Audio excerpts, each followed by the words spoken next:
My name is Douglas Collins. Friend call me Doug. I'm 65 years old, and until 6 months ago, I thought I understood what it meant to be a father. On my 65th birthday, my only son handed me a glossy brochure that would shatter 37 years of love into a million pieces. The candles flickered on the chocolate cake Margaret at the bakery had made special for me. 65 tiny flames dancing like the years of my life. I sat alone at my kitchen table in Asheville, North Carolina, waiting for Ethan to arrive. He was late, as usual these days, but I didn't mind. My boy was coming home. When the doorbell finally rang at 7:43 p.m., my heart jumped like it always did when my son came to visit. I shuffled to the door in my worn slippers, the ones Ethan's mother, Grace, had given me 20 years ago, before the cancer took her. "Happy birthday, old man," Ethan said, but his smile didn't reach his eyes. Behind him stood Veronica, his fiancée, her designer heels clicking impatiently on my weathered porch. Come in," I said, stepping aside. "I've got your favorite pot roast in the oven." "We can't stay long, Douglas," Veronica said, pronouncing my name like it left a bad taste in her mouth. "We have dinner reservations at the Grove Park Inn." Ethan handed me a small wrapped box, avoiding my eyes. "Here, Dad, this is for you." My fingers trembled as I unwrapped it. Inside wasn't the fishing lure or the book I'd expected. It was a brochure, Golden Sunset Retirement Community, where life begins again. The monthly rates were circled in red ink. $4,200. "I don't understand," I whispered, the glossy paper shaking in my hands. Ethan shifted his weight, that nervous habit from childhood still there. "Dad, it's time. This house is too big for you. Veronica and I are getting married next month, and we need—" "You need my house?" The words came out broken, like shattered glass. "It's practical," Veronica interjected, her voice sharp as winter wind. "You're 65, Douglas. You can't maintain this place forever. The retirement home has activities, people your age. Get out!" The words surprised even me.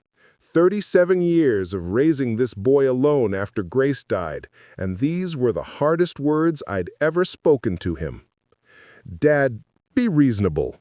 Get out!" The silence that followed was deafening. Ethan's face went pale, then red. He grabbed Veronica's arm and stormed toward the door. At the threshold, he turned back, and for a moment I saw my little boy again, the one who used to climb into my bed during thunderstorms. "You have 2 weeks to think about it," he said coldly, "or I'll have you declared incompetent. Mom left me partial ownership of this house, remember? I've already talked to a lawyer." The door slammed, rattling the family photos on the wall. I stood there, holding that brochure, while the 65 candles on my cake slowly drowned in their own wax, taking my birthday wishes with them. If you've ever felt your heart break in real time, hit that subscribe button. Someone out there needs to know they're not alone in their pain. Every nail in this house was hammered with hope, every room painted with dreams of the family we'd build together. I couldn't sleep that night. Instead, I wandered through my house, our house, touching the walls like they might disappear.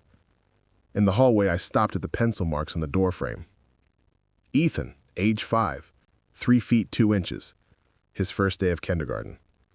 Age 10, 4 feet 8 inches, the year he made Little League. Age 16, 5 feet 11 inches, the day he got his driver's license. Grace and I bought this colonial in 1987, back when Asheville was still a sleepy mountain town.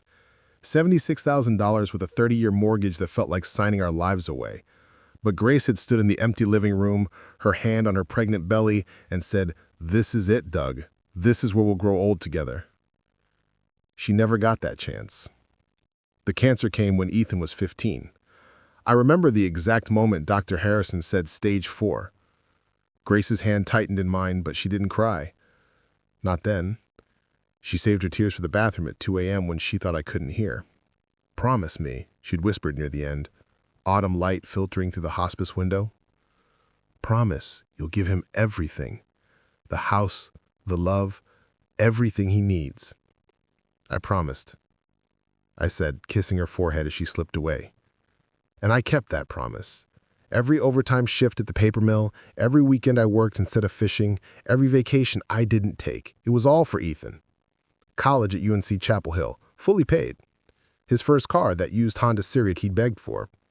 The down payment on his apartment in Charlotte, even the engagement ring he gave Veronica, $8,000 I'd pulled from my retirement savings because he said he needed to make an impression. My phone buzzed. Text from Martha, my sister in Savannah. "Can't wait for Ethan's wedding. Should I drive up Friday or Saturday?" How do you tell your sister that your son has uninvited you from his life? I walked to Ethan's old room, unchanged since high school. Baseball trophies lined the shelf. On his desk, a framed photo from his college graduation, him in cap and gown, me beside him, both of us grinning like we'd conquered the world together. When did that boy in the photo become a stranger? The doorbell rang at 6 a.m. Through the peephole, I saw my neighbor, Dolores, holding a casserole dish. Word travels fast in small southern towns. "Douglas Collins, you open this door right now," she commanded in that tone that had terrified her high school students for 30 years. I let her in. She took one look at my face and pulled me into a hug that smelled like lavender and homemade biscuits.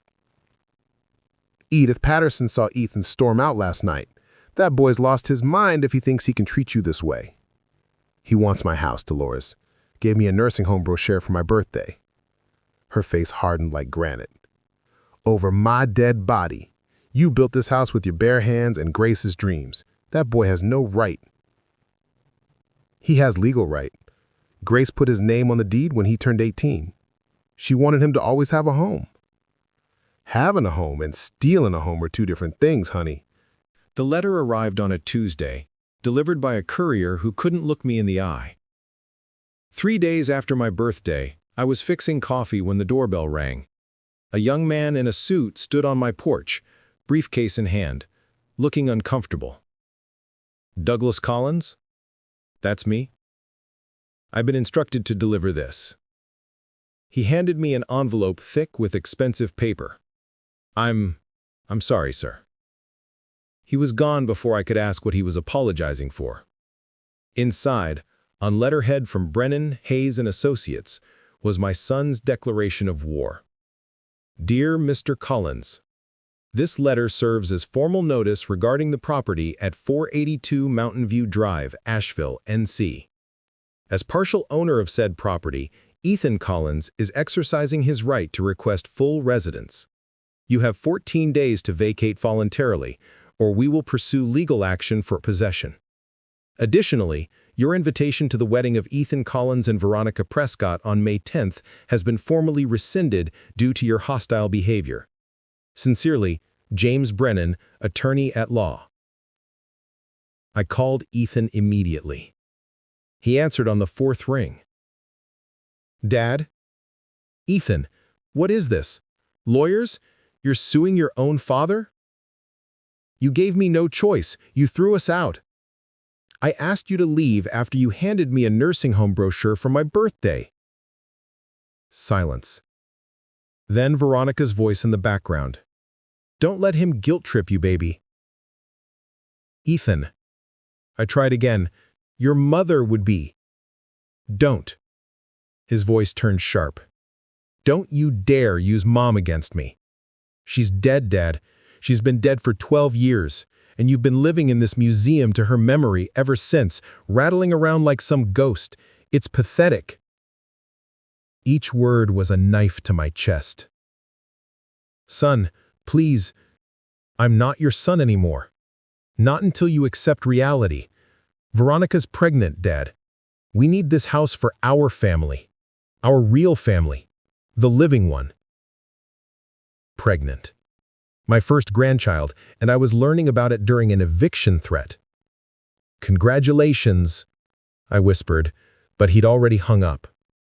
I drove to Charlotte that afternoon, 3 hours through the mountains, rehearsing what I'd say. But when I got to Ethan's apartment complex, the security guard had my photo. "I'm sorry, Mr. Collins, you're on the no-access list." My own son had banned me from his building like I was some kind of criminal. I sat in my truck in the parking lot, watching the windows of what I thought was his apartment. After an hour, I saw them, Ethan and Veronica, standing on their balcony. She was showing him something on her phone, and they were laughing. He looked happy, happier than I'd seen him in years.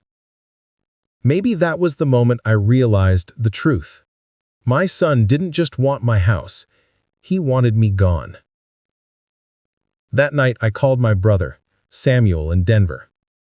"Doug, I need to ask you something, and I need you to be honest." "Shoot." "Am I a burden? Am I one of those pathetic old men who can't let go?" Sam's voice was fierce. "Doug, you're the strongest man I know. You raised Ethan alone, worked yourself to the bone for him. If anyone's pathetic here, it's not you. If you've ever been betrayed by someone you'd die for, you need to subscribe right now. This story isn't just mine, it's all of ours." I found the receipts in a shoebox. 22 years of sacrifice, itemized and forgotten. The Asheville rain hammered my roof as I sat in the attic, surrounded by boxes I hadn't opened in years. If I was being forced from my home, I needed to know what I was leaving behind. In a dusty banker's box, I found them. Every receipt, every canceled check, every financial record from Ethan's life. Grace had started the collection, and I'd continued it after she died. Little League registration, $175. Piano lessons, $50 a week for 6 years. Orthodontics, $4,200. SAT prep course, $1,200. College tuition, $87,000. First car, $5,500. Security deposit on Charlotte apartment, $2,400. Business suits for job interviews, $1,800. Engagement ring loan cosign, $8,000. Total, $247,000, $250,000, not counting food, clothes, medical bills, birthdays, Christmases. I'd worked double shifts, weekend jobs, skipped medications to afford his. My phone rang. Unknown number. "Mr. Collins, this is Jennifer Martinez from Golden Sunset Retirement Community. Your son called about scheduling a tour." I hung up. The next morning, I drove to Bank of America. "I need to close my joint account with Ethan Collins," I told the teller. "There's $15,000 in that account, Mr. Collins. Are you sure?" That was the wedding fund, money I'd saved for Ethan's special day. I'm sure. As I walked out with the cashier's check, my phone exploded with texts. "Ethan, what did you do?" "Ethan, that's my wedding money." "Ethan, you can't do this."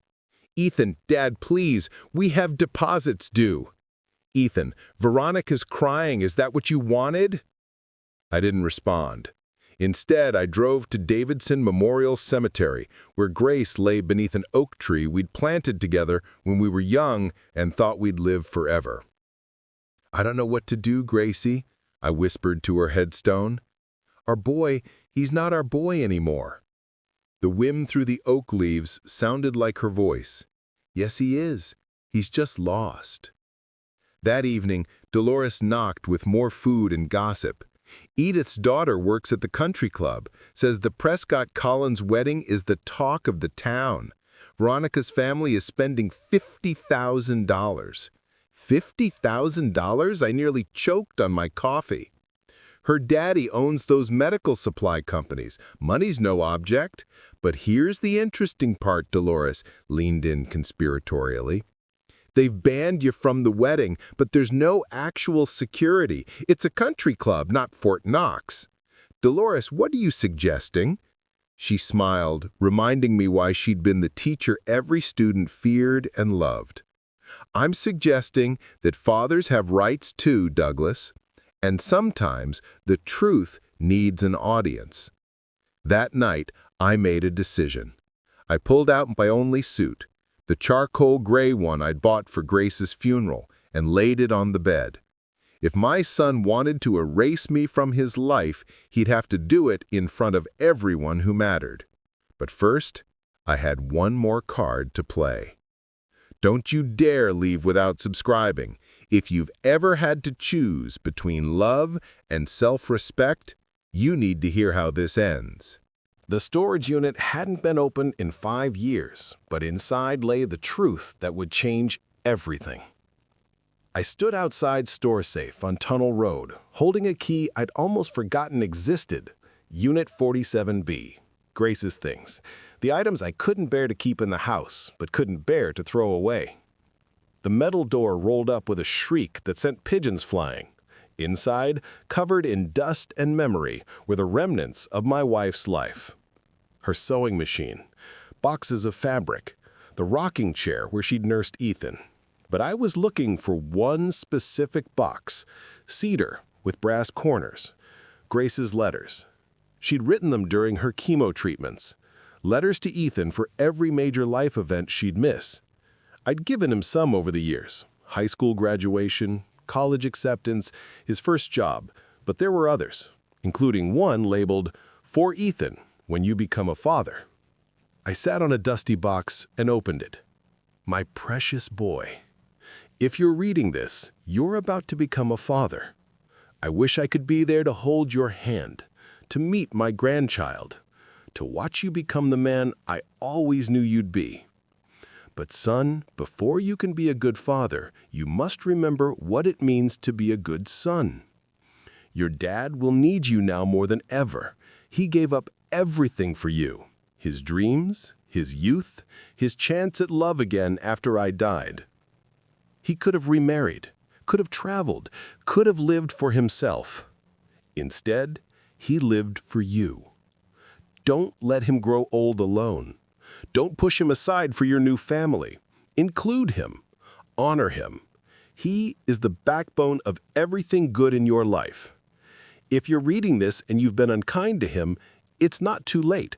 Your father's love is unconditional. But son, that doesn't mean you should test it. Love forever, Mom. I photographed the letter with my phone. Then I found something else, a folder labeled House Documents. Inside were papers I'd never seen. A second mortgage Grace had taken out without telling me. $30,000 borrowed in 2009 to pay for Ethan's college when my overtime hours weren't enough. She'd been making payments from her life insurance policy, protecting me from the burden. Even dying, she was protecting us. My phone rang. Martha. Doug, what the hell is going on? Ethan just called and uninvited me from the wedding. Said you're having some kind of breakdown and the family needs space. He's telling everyone I'm senile, isn't he? Pretty much, but I know you, Douglas Collins. You're sharp as a tack, so what's really happening? I told her everything. The silence on her end stretched so long I thought we'd been disconnected. That little bastard.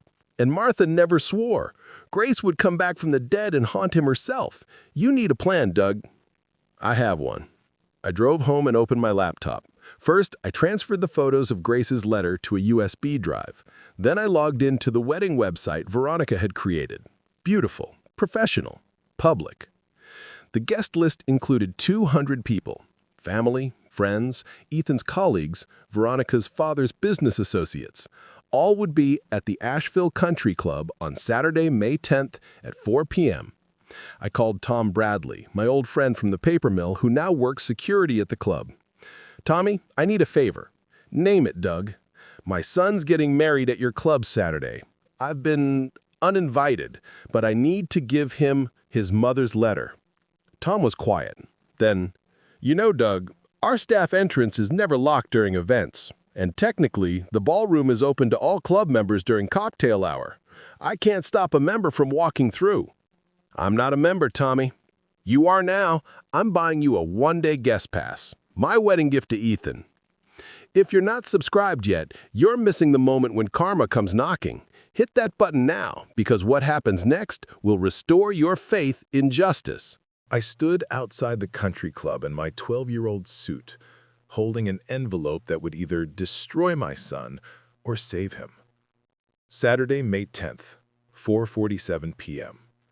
The Asheville Country Club looked like something from a magazine. White roses everywhere, Bentleys and Mercedes in the valet line. Through the tall windows, I could see the cocktail hour in full swing.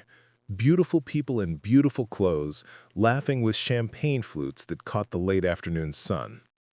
I entered through the staff door, my heart hammering. The service hallway smelled like expensive catering and fresh flowers. I could hear the jazz quartet, the tinkle of glasses, the murmur of wealth and privilege. I stepped into the ballroom just as the photographer was arranging a large group photo. There was Ethan, in his tuxedo, looking like the successful young man I'd always dreamed he'd become. Veronica beside him in a dress that probably cost more than I made in 3 months. Her smile perfect and cold as winter marble. My sister Martha saw me first. Her hand flew to her mouth. Then Samuel. Then Dolores, who'd somehow gotten herself invited. One by one, faces turned toward me, the ghost at the feast. "Security!" Veronica's voice cut through the jazz music. "Someone call security!" But I was already walking toward the microphone the band had set up. Tom Bradley stood by the door, arms crossed, making sure no one stopped me. "Good evening," I said into the microphone. My voice echoed through the ballroom, silencing 200 conversations. "I'm Douglas Collins, father of the groom." The room went silent as a grave. I wasn't invited tonight. In fact, I was legally banned. But I have something that needs to be shared.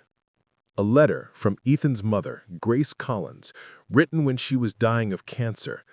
She wanted Ethan to read this when he became a father. Gasps rippled through the crowd. Veronica's father stood up, his face purple with rage, but his wife pulled him back down. Since Ethan and Veronica are expecting, and since I won't be part of my grandchild's life, I thought Grace's words should be heard now. I unfolded the letter and began reading. Grace's words filled the ballroom, about sacrifice, about love, about what it means to honor your parents. When I reached the part about not pushing me aside for his new family, Ethan's face crumbled. "But that's not all," I said, pulling out a second paper. "This is a receipt for $247,000, the documented cost of raising my son after his mother died. Money earned through double shifts, weekend jobs, skipped medications, and forgotten dreams. This doesn't include the house he's now trying to force me from, the house his mother and I built with our own hands, where every room holds a memory of the family we were." Veronica's relatives were whispering furiously. Several of Ethan's colleagues looked horrified. 6 days ago, on my 65th birthday, my son gave me a brochure for a nursing home and demanded I vacate my house so he could have it. When I refused, he had lawyers threaten me with forced removal. The sound that went through the crowd was like wind through dead leaves. Ethan stood up, his face streaked with tears. "Dad, please. I'm almost done, son." I pulled out the final document. "This is the second mortgage your mother took out to pay for your college. $30,000 she borrowed while dying of cancer, making payments from her life insurance so I wouldn't know. She literally spent her death benefit on your future." Veronica grabbed Ethan's arm, hissing something in his ear, but he shook her off and walked toward me. "I'm not here to ruin your wedding," I said, looking directly at my son. "I'm here to remind you who you are. You're Grace Collins' son. You're the boy who used to crawl into my bed during storms. You're the young man who held my hand at your mother's funeral and promised we'd take care of each other." The room was quiet, I could hear my own heartbeat. But you're also the man who gave me a nursing home brochure for my birthday. So I'll leave you with this. Your mother's love was unconditional. Mine has finally found its conditions.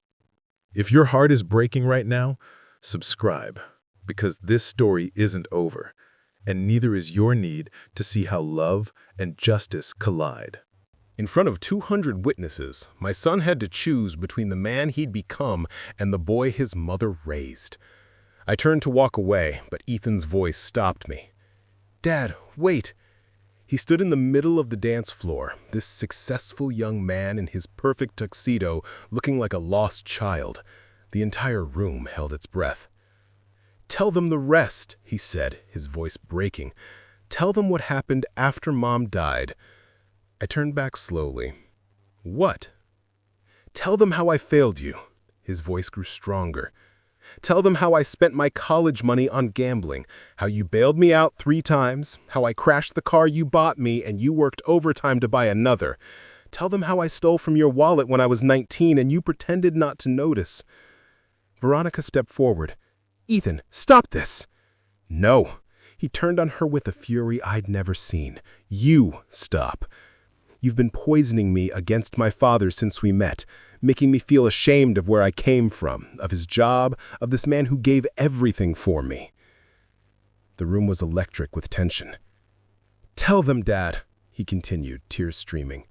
"Tell them how I promised Mom I'd take care of you, and instead I tried to throw you away like garbage." "Son, I'm not done." He pulled something from his pocket, a key. "This morning I went to the bank. I removed my name from the house deed. It's yours, Dad. It was always yours. I lost my way." Veronica's voice was ice. "If you do this, Ethan, we're done." He looked at her for a long moment. "Then we're done." The explosion of whispers through the crowd was deafening. Veronica's father stood up, his face volcanic. "You're throwing away my daughter for this blue-collar nobody?" "That nobody," Ethan said, his voice steady now, "is worth more than everyone in this room combined. He taught me what love means. I just forgot the lesson." Veronica ripped off her engagement ring and threw it at Ethan's feet. "You're pathetic, both of you." She stormed out, her heels clicking like gunshots, her family following in a parade of outrage. Half the room emptied, Veronica's side fleeing the scandal, but the other half, our family, real friends, Ethan's colleagues who knew him before Veronica, they stayed. Ethan walked to me slowly, each step deliberate. When he reached me, he did something he hadn't done since he was 12. He hugged me. Not a quick, obligatory hug, but the kind you hold on like you're drowning and the other person is air. "I'm sorry, Dad. I'm so sorry."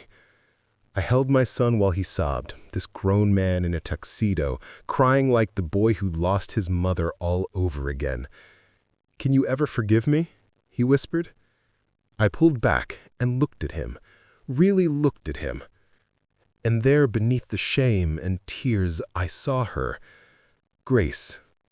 In her eyes, in the set of his jaw, in the way his hand gripped mine. I just simply said, "You're my son." That never changed. Martha started crying, then Dolores, then half the remaining guests. Even Tom Bradley wiped his eyes. Samuel stepped forward. "Well, we've got a reception paid for and no bride. Seems a shame to waste good food in an open bar." Someone laughed, then another. Ethan looked at me, something like hope in his eyes. "Dav, would you dance with me? The father-son dance we'd planned?" The band, who had been frozen in shock, began playing Forever Young, the song Grace used to sing to him at bedtime.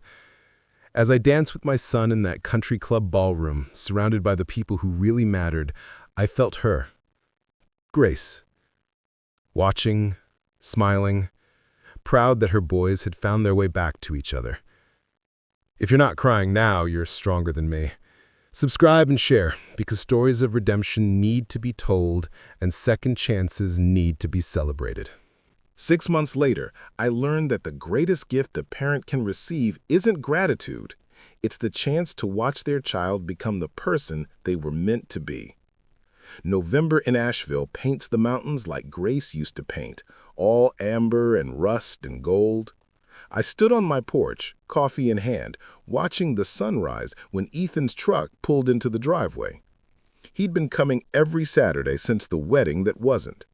At first, it was awkward, two men trying to rebuild what had been broken. But slowly, word by word, saw cut by saw cut, we were renovating more than just the old shed out back. "Morning, Dad," he called, climbing out with a box of donuts from Marilyn's bakery. "Morning, son." We'd been working on converting the shed into a workshop, something I'd always dreamed of but never had time for. Ethan had taken a week off work to help, saying he needed to learn what I'd never had time to teach him. "I brought you something," he said, but instead of donuts, he handed me an envelope. Inside was an ultrasound image, a tiny blob that looked like nothing and everything all at once.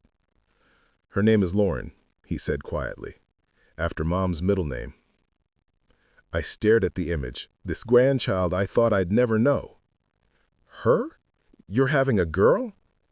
"Due in March," he smiled. And it was Grace's smile, the one that could light up any darkness. "And Dad, I want her to grow up here, in this house, with you." "What about—" "I'm seeing someone," he interrupted. "Jessica. She's a teacher at the elementary school. She wants to meet you, but I wanted to ask first. I wanted to do this right this time." We worked in comfortable silence for a while, measuring boards, cutting joints, the things fathers and sons do when the big words have all been said. Around noon, a car pulled up. A woman got out, tall, wearing jeans and a UNC sweatshirt, her laugh warm as August sunshine. "You must be Mr. Collins," she said, extending her hand. "I'm Jessica. Ethan's told me everything about you." "Everything?" "Everything," she confirmed, "including the wedding. That took courage, Mr. Collins, standing up for yourself like that." She was nothing like Veronica. When she looked at our house, she saw home, not opportunity. When she looked at Ethan, she saw the man, not the potential. When she looked at me, she saw family. We had lunch on the porch. Sandwiches and sweet tea, nothing fancy. Jessica told stories about her students. Ethan laughed, really laughed, for the first time in years. And I felt something I hadn't felt since Grace died. Complete. As the sun set behind the mountains, painting everything gold, Ethan stood up. "Dad, I have something to say." He cleared his throat. "Every night since the wedding, I read Mom's letter. And every night I realize how close I came to losing everything that matters. You gave me life twice. Once when I was born, and again when you stood up in that ballroom and reminded me who I am. Son, let me finish. I know I can't undo what I did, but I can promise you this. Your granddaughter will know her grandfather. She'll know about the man who worked double shifts to put her father through college. She'll know about the grandmother who loved so fiercely that even death couldn't stop her. And she'll know that family isn't about houses or money or inheritance. It's about showing up, especially when it's hard." Jessica squeezed his hand. "We want you to be there, Mr. Collins, for everything. First steps, first words, first day of school. All of it." I looked at them, my son, his partner, the promise of my grandchild, and felt Grace again, stronger than ever. This was what she had wanted. Not the house, not the money, not the perfect wedding. Just this. Family. Real, messy, imperfect, beautiful family. "There's one condition," I said. They both tensed. "You have to stop calling me Mr. Collins. It's Dad or Doug or in March, Grandpa." The smile that broke across Ethan's face was worth every moment of pain we'd endured to get here. That night, After they left, I sat in Grace's rocking chair with her letter in my hands. "We did it, Gracie," I whispered to the darkness. "We raised a good man. He just needed to remember who he was." The wind chimed through the trees, and somewhere in that sound, I heard her answer. "No, Doug, you did it. You loved him enough to let him fall, and loved him enough to help him stand back up." As I write this, little Lauren is 3 months old. She has Grace's eyes and Ethan's stubborn chin. Every Saturday, they come for dinner, Ethan, Jessica, and my granddaughter. We sit at the same table where this story began, but now it's full of laughter instead of loneliness. The nursing home brochure? I keep it in my desk drawer, not as a reminder of betrayal, but as a reminder that sometimes the worst moments in our lives are just the darkness before dawn. That love isn't always soft. Sometimes it has to be tough enough to break before it can heal stronger. And every night, when I check on Lauren sleeping in the nursery we built together, in the room where Ethan once slept, I thank God for the birthday gift that broke my heart, because sometimes things need to break before they can be rebuilt right. If this story touched your heart, don't let it end here. Subscribe and share it with someone who needs to remember that it's never too late for redemption, never too late to come home, and never too late to become the person your parents raised you to be. Love doesn't always win easily, but with courage, truth, and forgiveness, it always wins in the end. Every parent will face a moment when they must choose between enabling and empowering, between comfortable silence and necessary truth. I chose truth, and it nearly cost me everything. But in the end, it gave me the only thing that mattered: my son's respect, my self-respect, and a granddaughter who will grow up knowing that love means standing firm, even when the ground shakes beneath you. If you're facing that choice today, remember this: your children don't need you to be perfect. They need you to be present, to be honest, and sometimes to be strong enough to say no. The house I protected wasn't just wood and walls.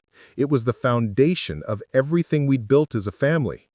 And now, it stands ready for the next generation, filled not with resentment or regret, but with the kind of love that only grows stronger after it's been tested by fire.